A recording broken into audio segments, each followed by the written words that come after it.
HighBridge, a division of Recorded Books, presents What Great Parents Do: 75 Simple Strategies for Raising Kids Who Thrive, by Erica Reischer, Ph.D.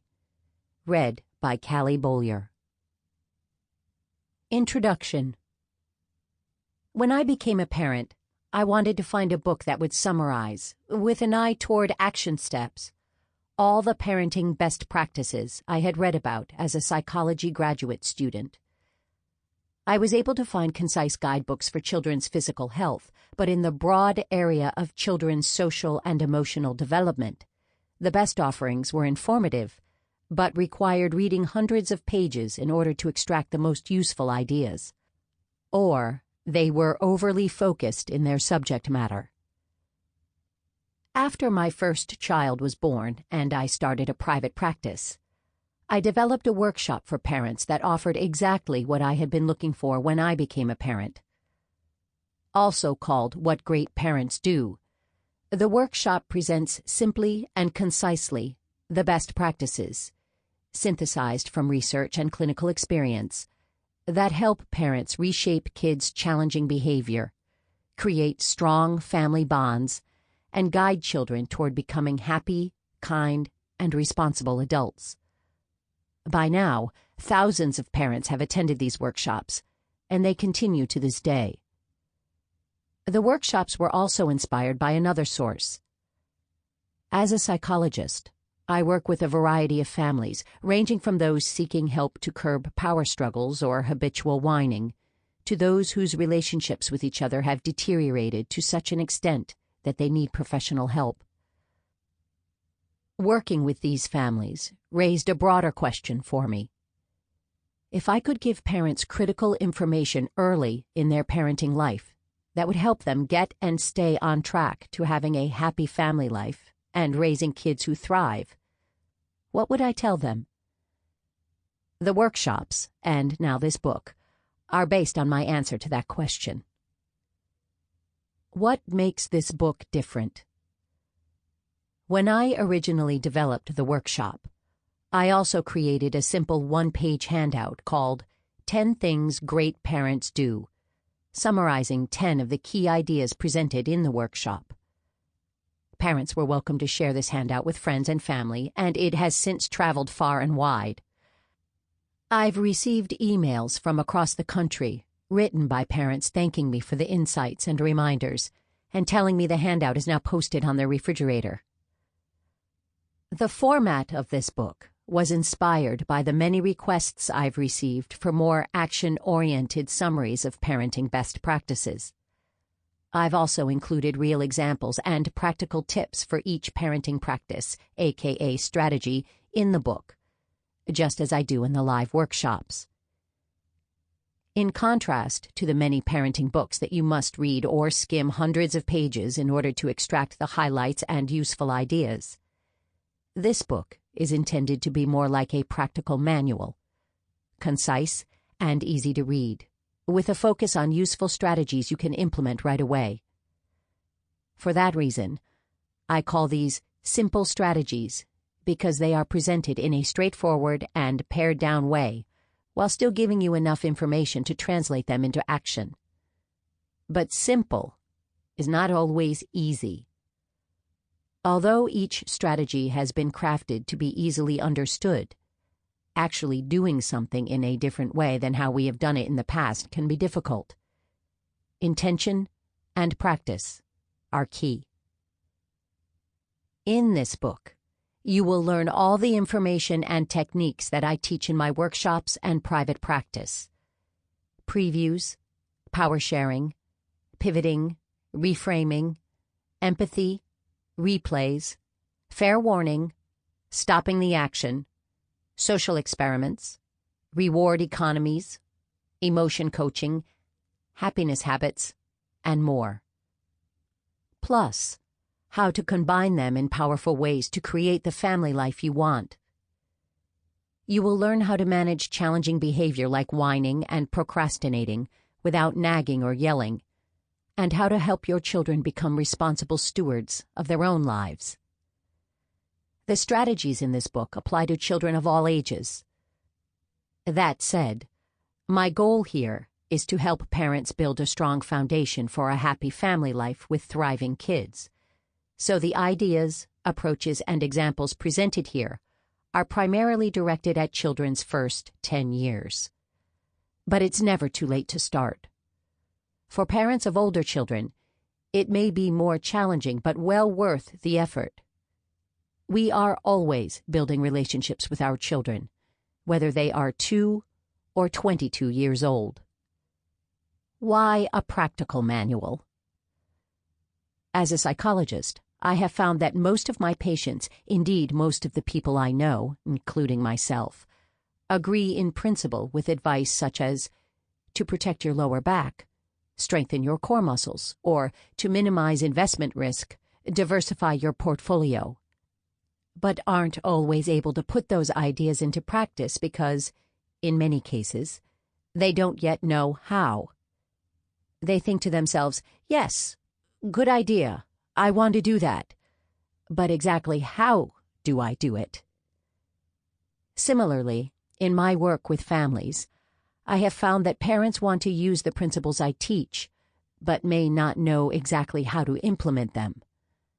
For this reason, each strategy in the book ends with a special section, Try This, to give you specific ideas for how to use it in your family, including step-by-step guidance and real-life examples of what to say and do. Who this book is for. This book is for you if you are a new parent, about to become one, or even if you have been around the parenting block a few times. It is also for grandparents, teachers, and caregivers. It is for anyone who has kids in their life and wants a concise guidebook with concrete ideas and practical tools to ease the everyday challenges of life with kids, while also supporting children's social and emotional development. If you feel too tired or busy to read a book, like many parents, this book is most definitely for you. Unlike a typical chapter book that you must read in order to extract the nuggets of information you can use, this book distills them for you. How to use this book. You don't need to read this book from cover to cover in order to glean the highlights and practical tips. As with a guidebook, you can easily skim or browse through it to find what is most relevant to you, and return to it as a reference anytime. Each parenting practice, or strategy, is presented prominently, accompanied by an explanation, a detailed example, and Try This section, showing you how to implement it in your life. Because real life is complex, most of the strategies in the book are cross-referenced with each other.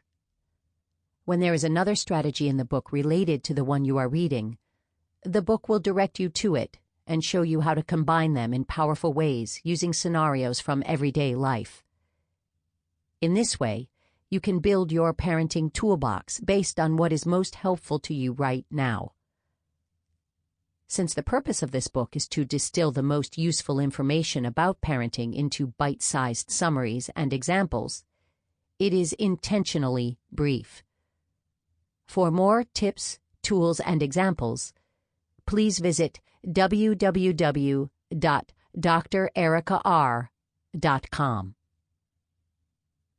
The ABCs of Great Parenting. Having given you a sense of what to expect in the book, I'll also say a few words about the philosophy that guides it. My recipe for great parenting is twofold.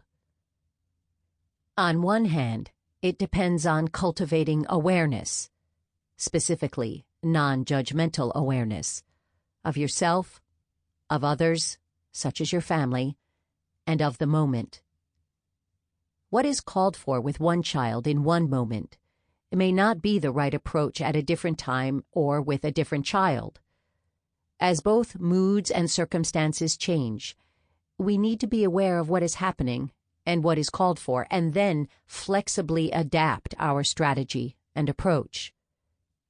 If, for example, we have had a conflict with a coworker earlier in the day, then we need to be aware of how that conflict may still be affecting us when we arrive home for the evening, so that we don't suddenly find ourselves losing our temper.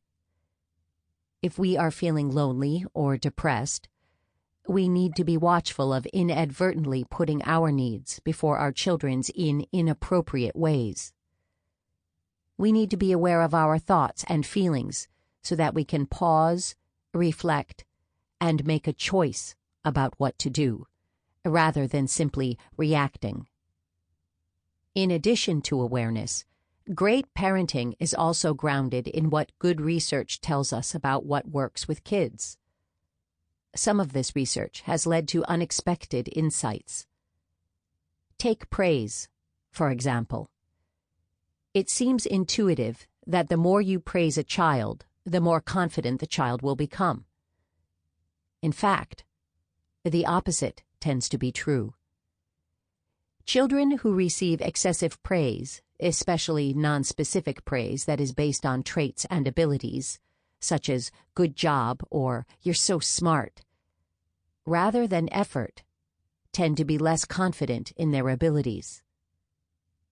Good research helps us get clear on what really works with kids and what doesn't, so that we aren't accidentally misled by ideas or theories that seem like good ideas but really aren't. Great parenting is not about memorizing a set of rules. It's more like skillfully speaking a language. Through practice, fluent speakers internalize a set of principles and are then able to craft their language to suit the moment and their purpose.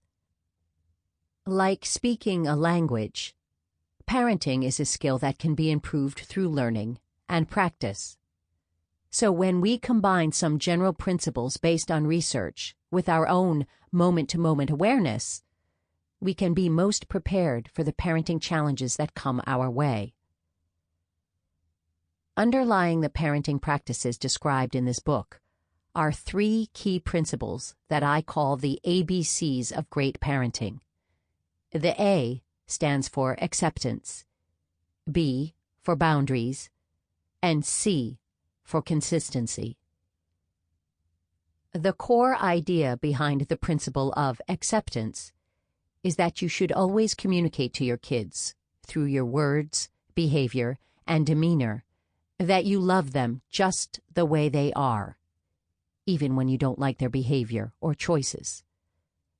Acceptance is similar to unconditional love, though I would argue that the kind of acceptance I am speaking of here is actually more challenging.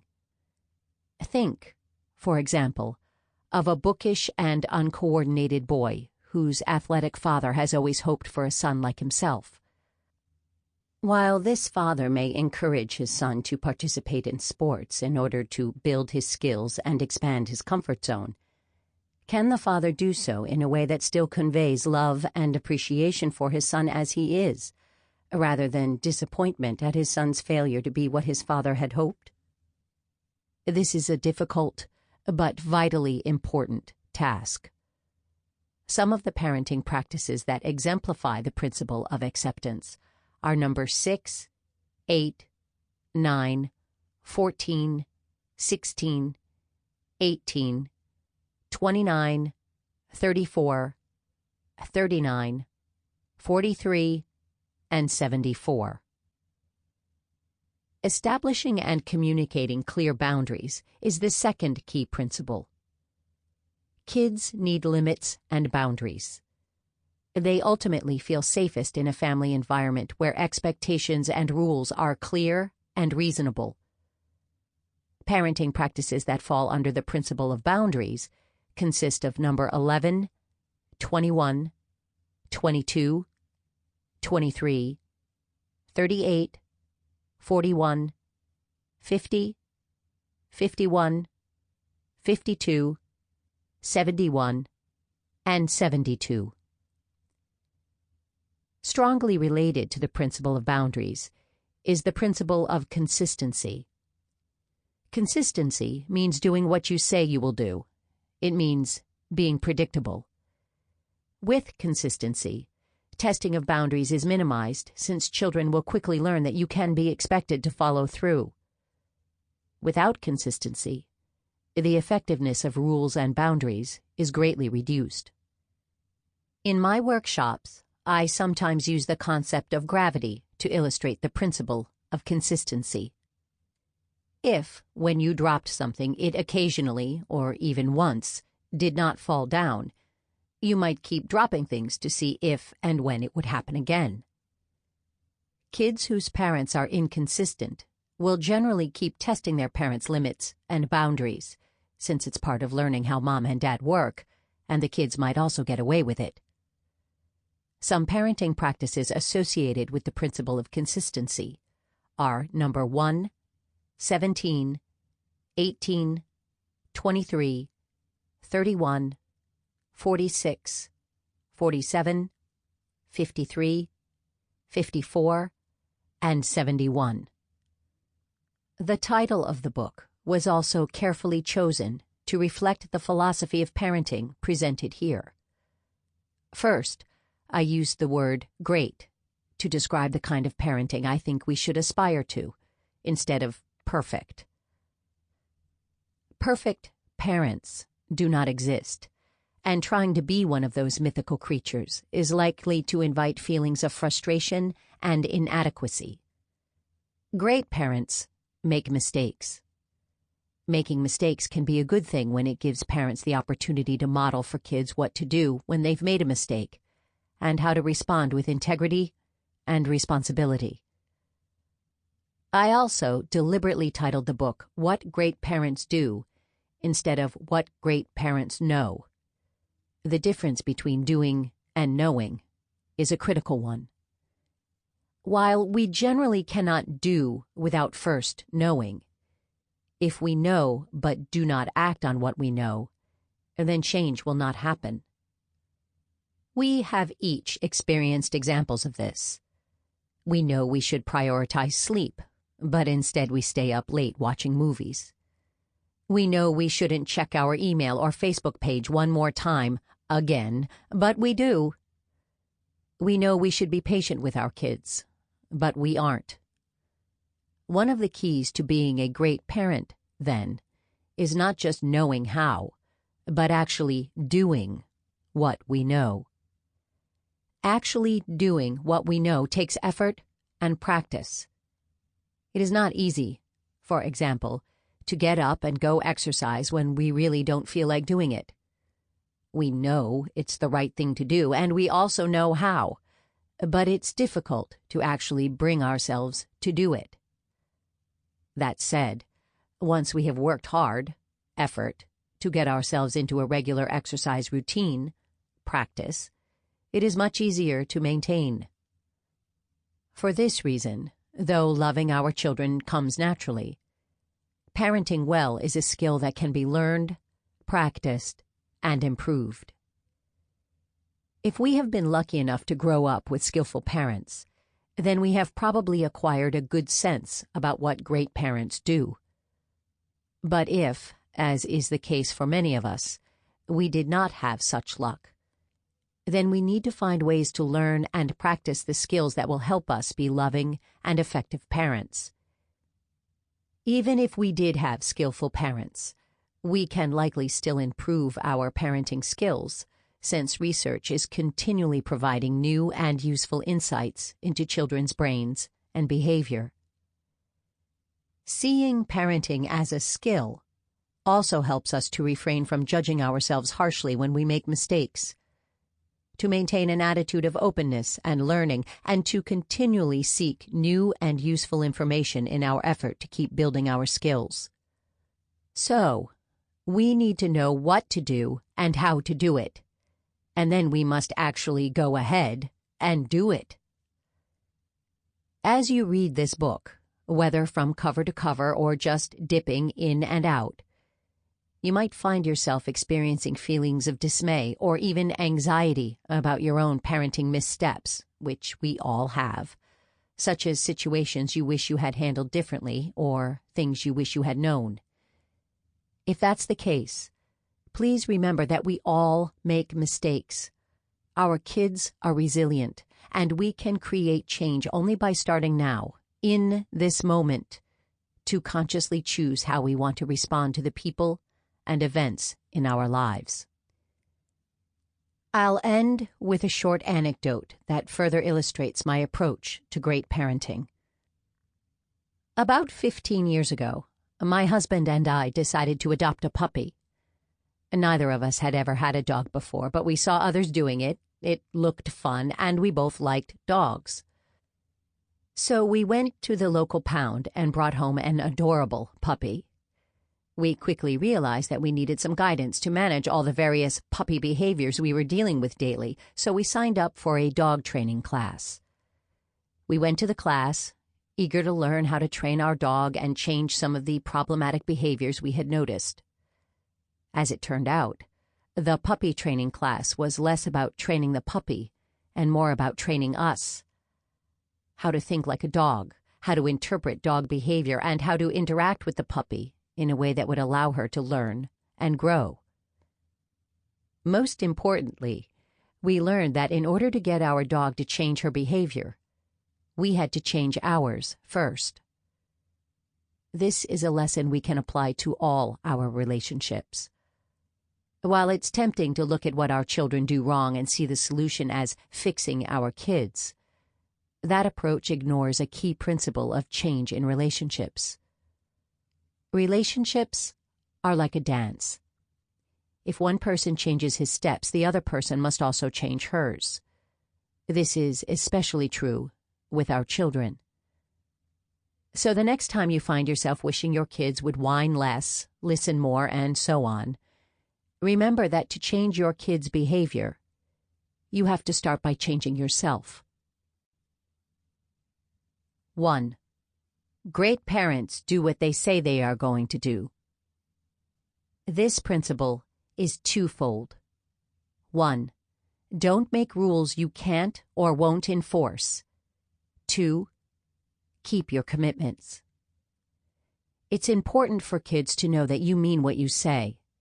This builds mutual trust and respect, which are the cornerstones of a great parent-child relationship. So if you tell your toddler that you will leave the grocery store if she pulls one more item off the shelf, then you must be prepared to follow through. Similarly, if your 5-year-old intentionally scampers away after you tell him that he cannot go to the baseball game unless he puts his coat and shoes on right now, then the baseball game must be skipped. Doing what you say you will do also has the pleasant side effect of minimizing how much testing of boundaries your kids will do. If they expect you to do what you say you will do, that is, you are predictable, then it becomes not worth their time and effort to see if you really mean it. For the same reason, it's equally important to keep your commitments. If you tell your child you will get off your computer in 5 minutes to read to him, for example, then be prepared to stop at that time and follow through on what you said. If you keep putting him off or changing the timeline, just a few more minutes, honey, your child may eventually become skeptical when you make a commitment to him. Try this. Pay careful attention to the commitments you make to your kids, whether you are committing to do something together, I'll play basketball with you after I finish this email, or specifying a consequence for breaking a rule. If you take something else off that shelf without asking, we are leaving the grocery store.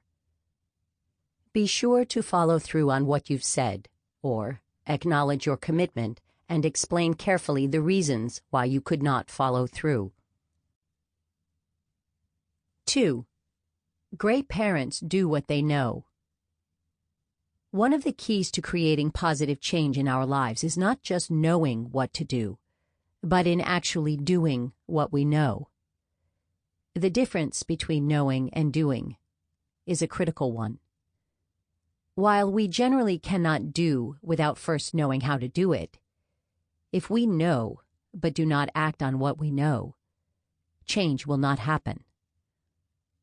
All of us have experienced examples of this. We know we shouldn't eat a whole carton of ice cream, but we do it anyway. We know we should exercise regularly, but we don't. We know we shouldn't yell at our kids, but we do. Doing what we know takes both effort and practice. It is not easy to get up and go exercise when we really don't feel like doing it. It's definitely not easy to stop ourselves from yelling when it seems like our kids are ignoring us or being disrespectful. We often know what is the right thing to do, but it can be difficult to bring ourselves to do it, or not to do what we want to avoid. Sometimes this is because we don't know exactly how to do what we know, and sometimes it's because we aren't taking the final step to action. Sometimes it's because we aren't yet skilled at emotion regulation, so our feelings dictate our actions. Ultimately, we need to know what to do. We need to know how to do it, and then we need to do what we know. This is the 3-step recipe for change. Try this. If you find yourself needing to create change, whether in your parenting life or elsewhere, ask yourself these questions to pinpoint where you need to focus. 1. Knowing what and how. Is this an issue of my not knowing what to do or how to do it?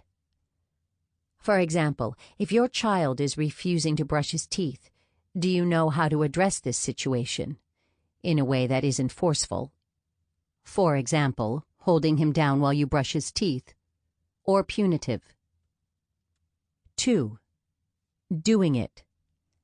Am I feeling stuck because I know what to do and how to do it, but I'm not yet putting that knowledge into practice? This inertia often happens because we tend to be creatures of habit, so it's difficult to change our response to familiar situations. Ask yourself, what needs to happen in order for me to translate my knowledge into action?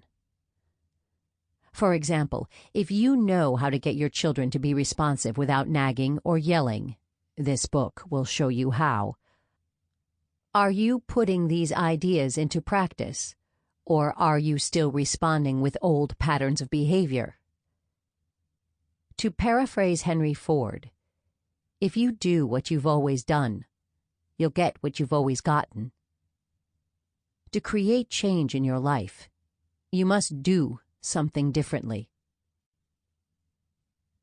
3. Great parents change themselves first.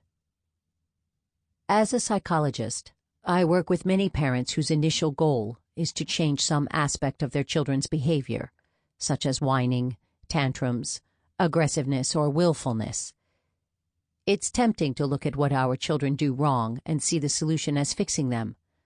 But that approach ignores a key principle of change in relationships. As I said in the introduction, I like to think of relationships as a dance. If one person changes her steps in the dance, the other person must also change his. This is especially true with our children. So remember that you are the instrument of change in your relationship with your children or anyone else. If you want someone else to change, start by changing yourself. For example, we may often feel that our kids don't listen to us. It seems that we have to constantly repeat ourselves and sometimes resort to yelling to get their attention. Yelling seems to work, so when we really mean it, this becomes our go-to strategy. We might think to ourselves, well, I wouldn't have to yell if they would listen to me. But this perspective overlooks the role we ourselves are playing in this dynamic. Consider that we may be unintentionally teaching our kids to ignore us until we yell. How?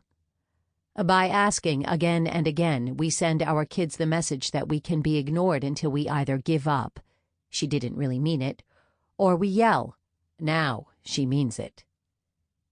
In this case, the answer is to stop repeating ourselves. What to do instead? Refer to number 29, 47, 50, and 73 for more tips on how to get kids to listen the first time. Try this.